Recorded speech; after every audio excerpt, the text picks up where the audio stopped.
Pensez-vous que les années 1980 étaient uniquement des néons et des grands blockbusters?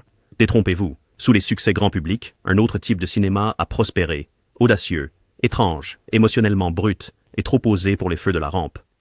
Aujourd'hui, nous levons le rideau sur 15 chefs-d'œuvre oubliés de cette décennie électrique.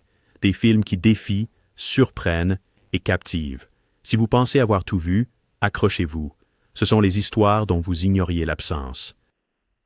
The Stuntman, 1980. La réalité et l'illusion se confondent dangereusement dans The Stuntman, un chef-d'œuvre hallucinant que Hollywood a mis de côté pendant des années avant de le sortir à contre-cœur. Steve Railsback joue Cameron, un vétéran du Vietnam et fugitif qui tombe accidentellement sur un plateau de tournage chaotique pour être enrôlé comme doublure par le réalisateur mégalomane. Mais à mesure que la frontière entre le jeu et la réalité commence à s'estomper, il réalise qu'il pourrait être le sujet de quelque chose de bien plus sinistre qu'un simple film. Peter O'Toole est électrisant dans le rôle d'Eli Cross, le réalisateur manipulateur, charmant à un moment, menaçant l'instant d'après, toujours planant au-dessus de l'action dans sa grue, tel un marionnettiste divin. Sa performance nominée aux Oscars ancre ce ballet chaotique de paranoïa et de créativité. Si Dieu pouvait faire les tours que nous pouvons faire, il serait un homme heureux, déclare Eli dans l'une des répliques les plus mémorables du film, encapsulant parfaitement l'exploration du film sur la façon dont le cinéma manipule la réalité. Le réalisateur Richard Rush a créé une métanarration éblouissante qui critique le pouvoir de l'illusion et le coût du spectacle, passant près de 10 ans à faire et à sortir le film. La production elle-même reflétait les thèmes du film, avec Rush se battant contre les studios et les financiers pour préserver sa vision. La structure complexe du film tisse ensemble le traumatisme de guerre, l'obsession romantique et la satire du show business en quelque chose d'absolument unique. Les critiques l'ont adoré, mais les départements marketing ne savaient pas quoi en faire. Le distributeur du film, 20th Century Fox, l'a sorti de manière limitée après l'avoir mis de côté pendant 2 ans. Pourtant, au fil des décennies, il a acquis une admiration culte, avec Steven Spielberg et François Truffaut parmi ses défenseurs les plus fervents. Pour les cinéphiles, c'est un saint graal du cinéma inclassable. Miroir déformant, rencontre zone de guerre, rencontre film d'art, ancré par des explorations réfléchies de la perception et de la confiance. Cutter's Way, 1981. Un surfeur désabusé et un vétéran du Vietnam hanté se retrouvent pris dans un réseau de meurtres et de pouvoir dans une histoire qui dissèque le désenchantement américain avec une précision chirurgicale. Cutter's Way est moins un polar qu'un lent dévoilement de la pourriture américaine, se concentrant sur les conséquences de la guerre du Vietnam et l'érosion du rêve américain. Jeff Bridges joue Richard Bone, un vendeur de yachts et éternel sous-performant qui est témoin de quelque chose de suspect près d'une scène de meurtre. John Hurd livre la performance de sa carrière en tant qu'Alex Cutter, un vétéran du Vietnam amer, borgne et unijambiste, consumé par la rage et l'alcool. Ensemble, ils forment un duo d'enquêteurs improbables, poursuivant un homme d'affaires riche et intouchable que Cutter est convaincu d'être responsable du crime. Le cadre de Santa Barbara dans le film offre un décor baigné de soleil qui contraste fortement avec la noirceur de ses thèmes. Le réalisateur Ivan Passer, qui faisait partie de la nouvelle vague tchèque avant d'émigrer en Amérique, apporte une sensibilité européenne à cette tragédie typiquement américaine. Son regard attentif capture à la fois les magnifiques paysages californiens et la dévastation intérieure de ses personnages. Initialement intitulé Cutter and Bone, United Artists a perdu confiance dans le film après une mauvaise projection test et l'a abandonné avec une promotion minimale. Il n'a jamais pris feu dans les salles, mais a laissé une marque indélébile sur des critiques comme Pauline Kael, qui l'a qualifié de classique moderne. C'est un néo-noir imprégné de mélancolie, magnifiquement filmé et saturé de désillusions post-Vietnam. Le studio a mal géré sa sortie et le public n'était pas prêt pour quelque chose d'aussi brut et intransigeant. Mais avec le temps, son culte a grandi. Maintenant, il est vénéré comme l'un des portraits les plus poignants du traumatisme et de l'ambiguïté morale dans le cinéma des années 80. Un film qui pose des questions difficiles sur la justice, la loyauté et ce qui se passe lorsque les puissants restent intouchables. Local Hero, 1983. Et si un cadre d'entreprise était envoyé pour avaler un petit village, et le village a fini par l'engloutir tout entier. C'est le point de départ de Local Hero, la comédie dramatique envoûtante de Bill Forsyth sur le capitalisme qui entre en collision avec une communauté dans une ville côtière écossaise isolée. Peter Riegert joue McIntyre, un cadre pétrolier de Houston envoyé pour acheter un village écossais entier, afin que son entreprise puisse y construire une raffinerie. Burt Lancaster livre une performance remarquable dans le rôle de Felix Zapper, son patron excentrique obsédé par l'astronomie. Mais la véritable magie réside dans les rythmes tranquilles du film et son ensemble de locaux écossais excentriques qui enseignent lentement à notre protagoniste la merveille, la tranquillité et les priorités. Le village fictif de Furness devient presque un personnage à part entière, un lieu où les aurores boréales dansent sur des plages anciennes, où un pêcheur soviétique négocie des accords lors de ses visites régulières, et où l'hôtelier local change de rôle au fil de la journée. Les thèmes environnementaux du film étaient prémonitoires pour 1983, abordant la responsabilité des entreprises des décennies, avant que cela ne devienne une préoccupation courante. Le réalisateur Bill Forsyth imprègne le film d'un réalisme magique doux. Un personnage d'ermite récurrent vit sur la plage en défiant les plans de la compagnie pétrolière. Les négociations de la ville sont à la fois astucieuses et humanistes. Toute la communauté partage les bénéfices potentiels tout en protégeant ce qui compte le plus, leur mode de vie et leur environnement naturel. Avec une magnifique bande sonore de Mark Knopfler et un ton qui flirte avec le mystique, Local Hero est l'un des films les plus subtilement subversifs de son époque. Sa scène finale, un lent zoom sur une cabine téléphonique, tandis que Going Home de Knopfler joue, est l'une des fins les plus parfaitement douces amères du cinéma. Elle ne criait pas pour attirer l'attention, donc elle n'en a pas eu beaucoup. Mais pour ceux qui l'ont découvert, il reste plus longtemps que la plupart. Un chef-d'œuvre silencieux sur ce que nous valorisons et ce que nous laissons derrière. Body Heat, 1981. Prenez le film noir classique, plongez-le dans une vague de chaleur et augmentez l'attrait sexuel jusqu'à Death. C'est Body Heat. Les débuts de réalisateur de Lawrence Kasdan mettent en vedette William Hurt dans le rôle de Ned Racine, un avocat maladroit de Floride, séduit par Kathleen Turner dans son rôle marquant de Mattie Walker. Ce qui commence comme une liaison torride pendant une canicule oppressante en Floride se transforme en manipulation, incendie criminel et meurtre, alors que Ned tombe de plus en plus sous le charme de Mattie. La chimie entre Hurt et Turner est explosive, brûlant d'une intensité qui a établi une nouvelle norme pour l'érotisme à l'écran dans les années 1980. Leur première rencontre, Turner disant à Hurt « Tu n'es pas très malin, n'est-ce pas ?»« J'aime ça chez un homme », établit parfaitement les dynamiques de pouvoir qui vont conduire l'histoire. Le scénario du film est d'une précision redoutable, rempli de double sens et de sous-entendus qui rappellent le noir classique tout en repoussant les limites qui n'auraient pas pu être franchies à l'époque d'or du genre. Kasdan, venant d'écrire Les Aventuriers de l'Arche perdue et L'Empire contre-attaque, a conçu un hommage méticuleusement élaboré aux traditions du noir tout en les actualisant pour le public contemporain. En empruntant des éléments de Double Indemnity et le facteur sonne toujours deux fois, il modernise le film noir sans perdre l'âme fataliste du genre. Le casting de soutien comprend Ted Danson en procureur danseur de claquettes et Mickey Rourke dans un petit rôle mais crucial qui montre ses premières promesses. Le style visuel du film est aussi soigneusement construit que son intrigue. Le directeur de la photographie Richard H. Klein baigne chaque image dans une lumière ambrée et une sueur scintillante, rendant la chaleur une présence palpable qui pousse les personnages à leurs pires impulsions. La partition sensuelle au saxophone de John Barry complète l'atmosphère envoûtante. Bien que réussi au box-office, il a disparu de la mémoire culturelle sous des thrillers plus tape à l'œil. Mais sa tension érotique, sa cinématographie sensuelle et ses performances puissantes en font un incontournable pour les amateurs de drames psychologiques. Body Thriller représente un pont parfait entre le film noir classique et le thriller érotique moderne, influençant d'innombrables films qui ont suivi.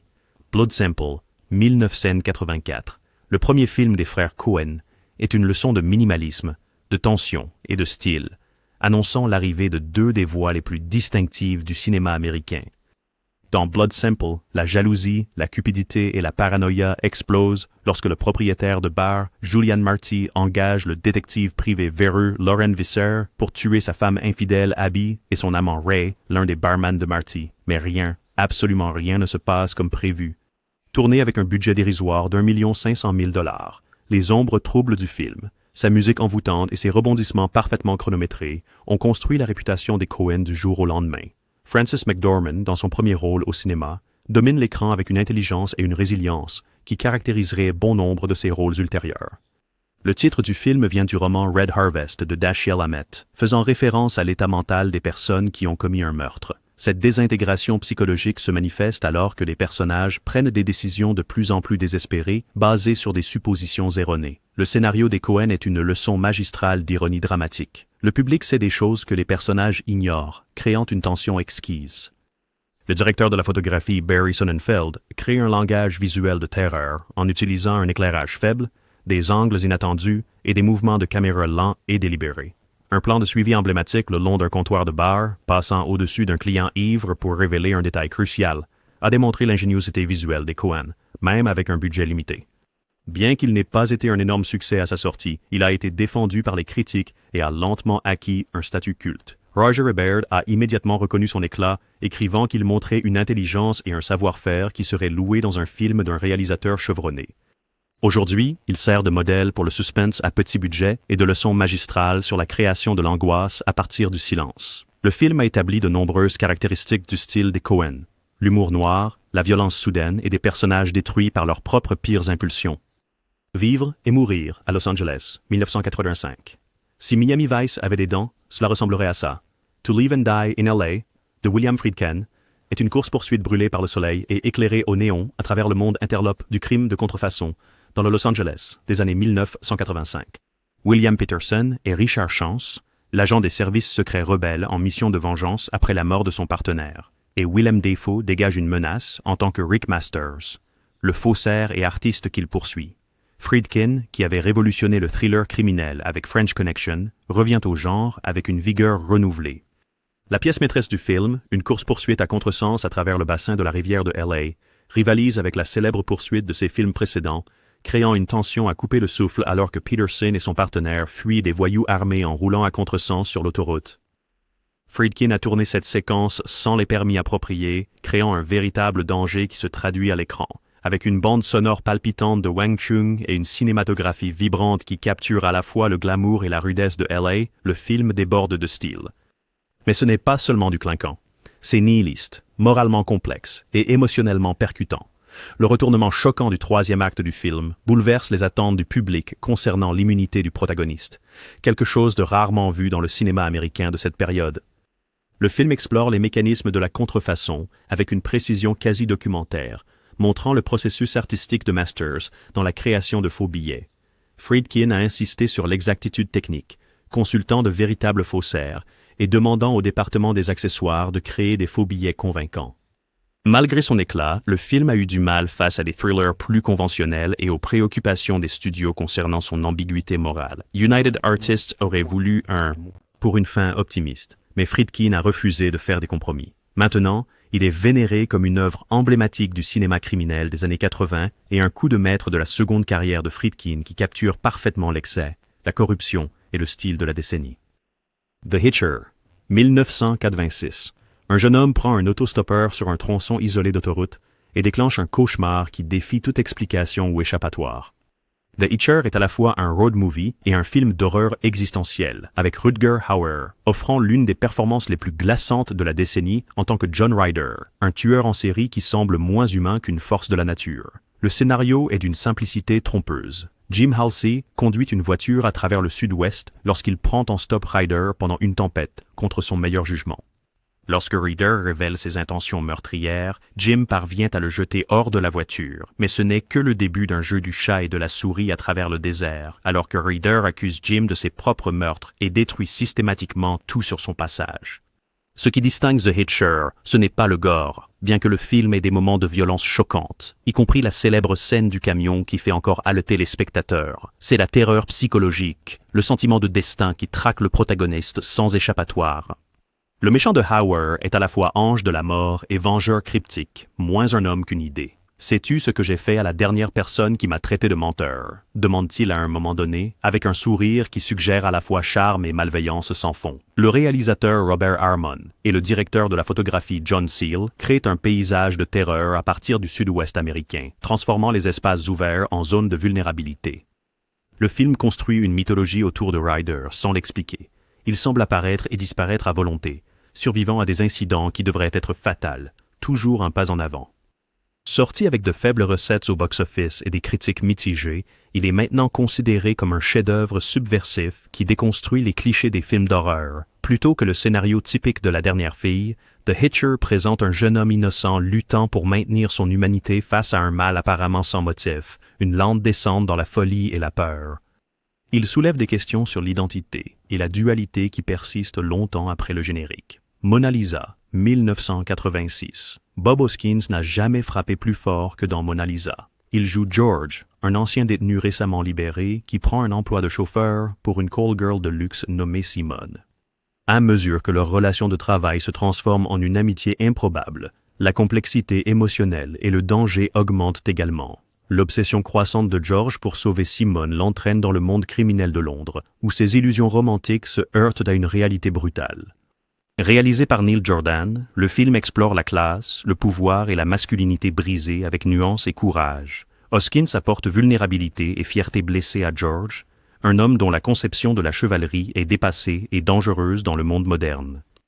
Tyson est tout aussi captivant en tant qu'escorte sophistiqué, dont la façade soigneusement construite cache des traumatismes plus profonds. Michael Caine ajoute une couche supplémentaire de menace en tant que Denny, le proxénète manipulateur et chef de la pègre en arrière-plan.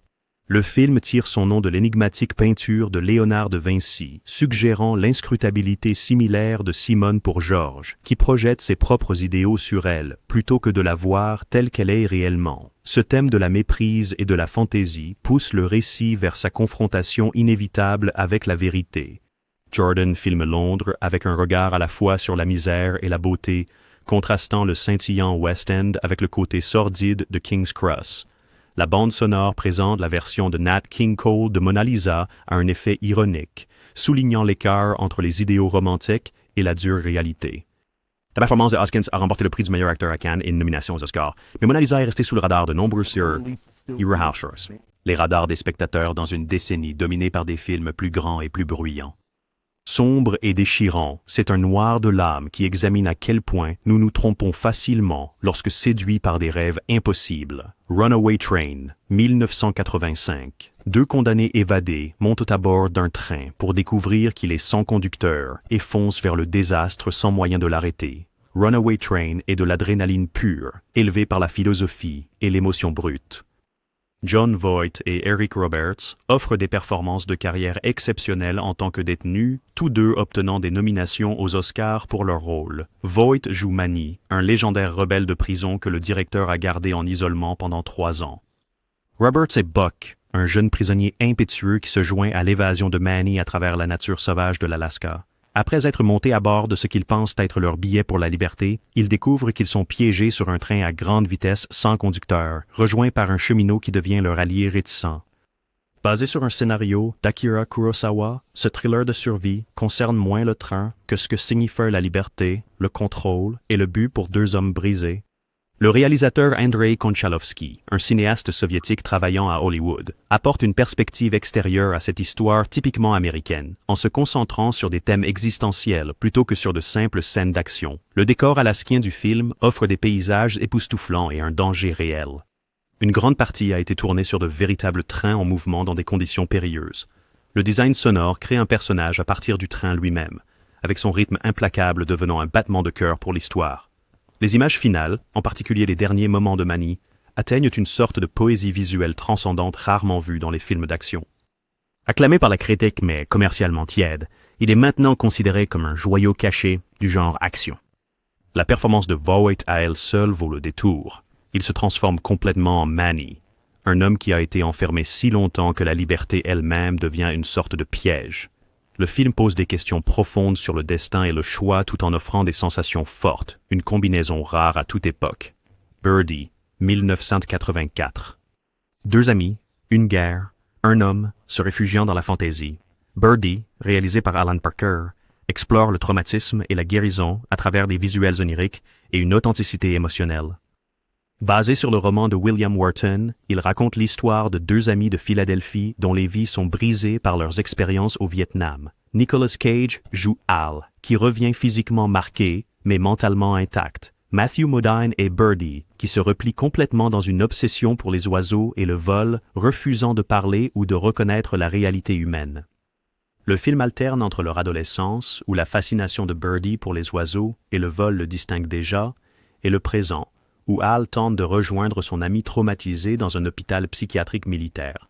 Les deux acteurs offrent des performances profondément vulnérables, avec Cage montrant une tendresse surprenante des années avant de devenir connu pour ses choix d'interprétation plus excessifs.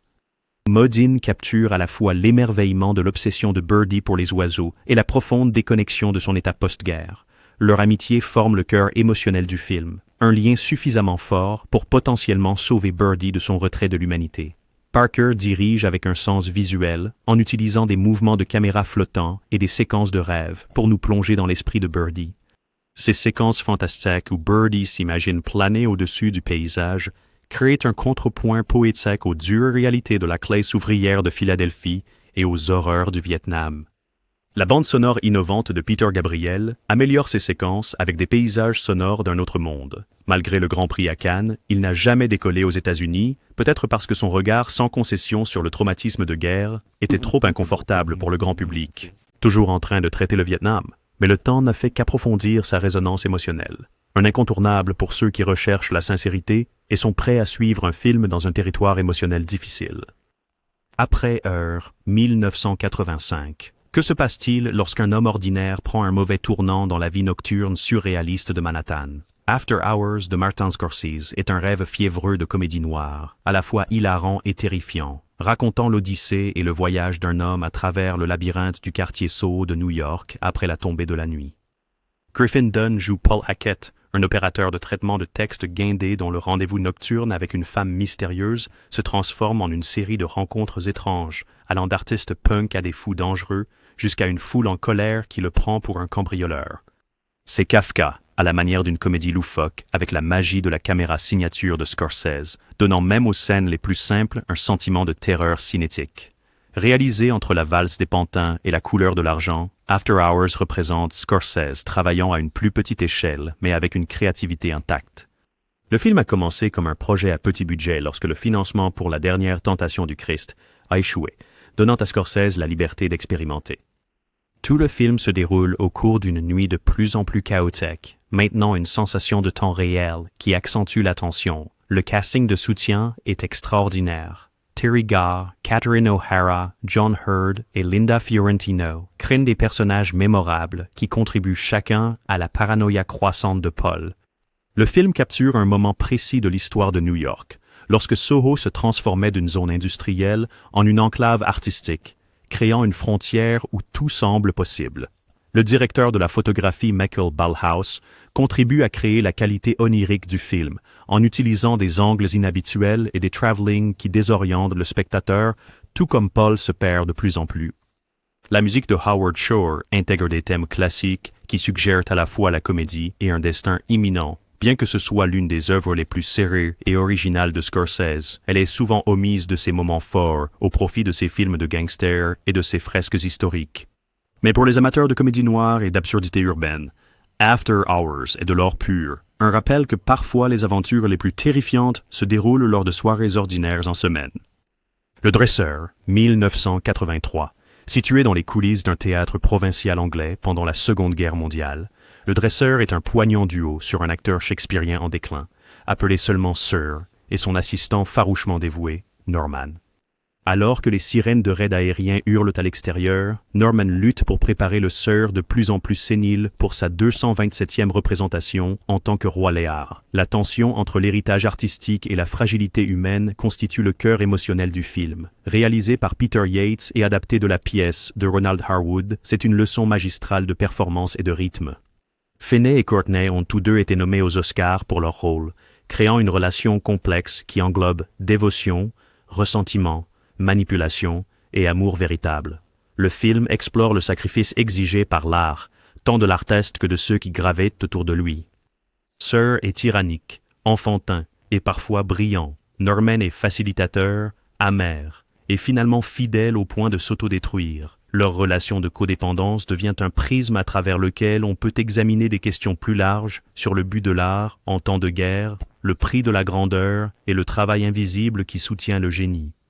Yates capture le monde du théâtre en temps de guerre avec une précision documentaire. Les loges délabrées, les costumes usés, la petite troupe d'acteurs jouant Shakespeare tandis que les bombes tombent. La structure du film se construit vers la performance de Sir en tant que Lear, créant des parallèles entre le roi vieillissant et l'acte en déclin, acteur. C'est un film théâtral et silencieux qui n'a pas fait beaucoup de bruit dans les années 80 axé sur la pop, malgré son succès critique. Mais pour les amateurs de drame axés sur les personnages et de théâtre, The Dresser est un triomphe déchirant qui célèbre la magie éphémère de la performance tout en reconnaissant son coût. The Hidden, 1987, un mélange de genres rapide qui combine science-fiction, horreur et sensations fortes de flics partenaires. The Hidden est l'un des films de série B les plus inventifs de la décennie et un parfait exemple de la manière dont les films de genre pouvaient transcender leurs limites entre les mains de cinéastes ingénieux. Un parasite extraterrestre saute de corps en corps, laissant la destruction dans son sillage, tout en recherchant des expériences sensorielles de plus en plus intenses, volant des voitures, écoutant de la musique à fond, commettant des vols à main armée et assassinant des passants innocents. L'agent du FBI Lloyd Gallagher fait équipe avec le détective Siptek du LAPD Thomas Beck pour l'arrêter, mais Gallagher cache un secret sur sa propre identité qui changera tout. Le réalisateur Jack Shoulder maintient l'action à un rythme effréné, tout en développant la relation centrale entre les partenaires mal assortis. Le film présente des courses-poursuites spectaculaires, des fusillades et de l'horreur corporelle, ainsi qu'un véritable développement des personnages. MacLachlan, fraîchement sorti de Blue Velvet, apporte sa qualité unique d'un autre monde, au rôle de l'agent mystérieux du FBI, tandis que Noory ancre le film en tant que flic direct dont la vision du monde est sur le point d'être bouleversée. Le scénario explore intelligemment les thèmes de l'identité et de l'humanité.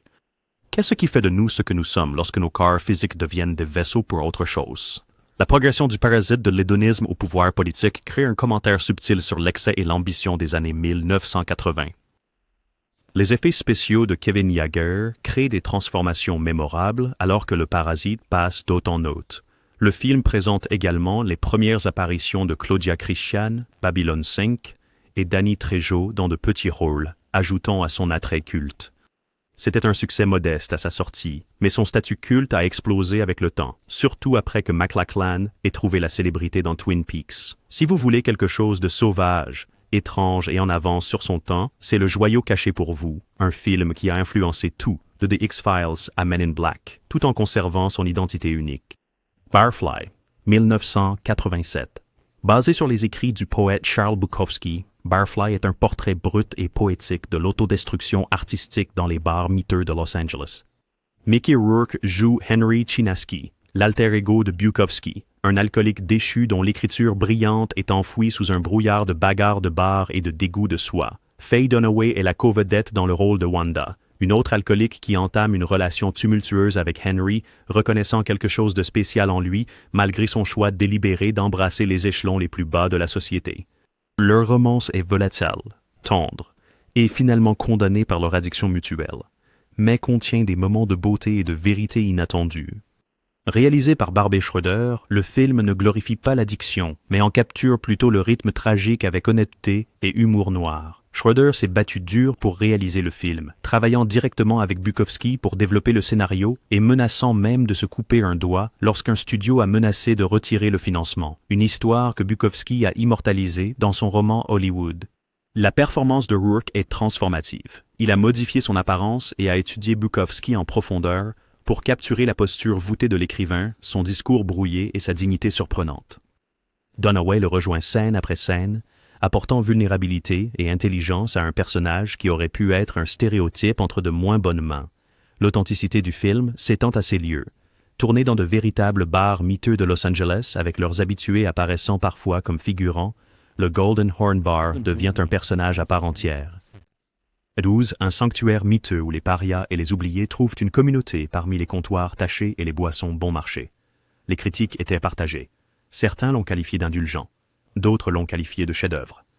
Au fil du temps, Barfly a gagné ce dernier titre, en particulier pour ceux attirés par la vérité brute à l'écran. Il se dresse comme un contrepoint essentiel aux visions plus brillantes de la réussite de la décennie, rappelant aux spectateurs que la poésie peut se trouver dans les endroits les plus improbables et que choisir de vivre en dehors des attentes de la société, même de manière destructrice, peut être une forme de liberté en soi.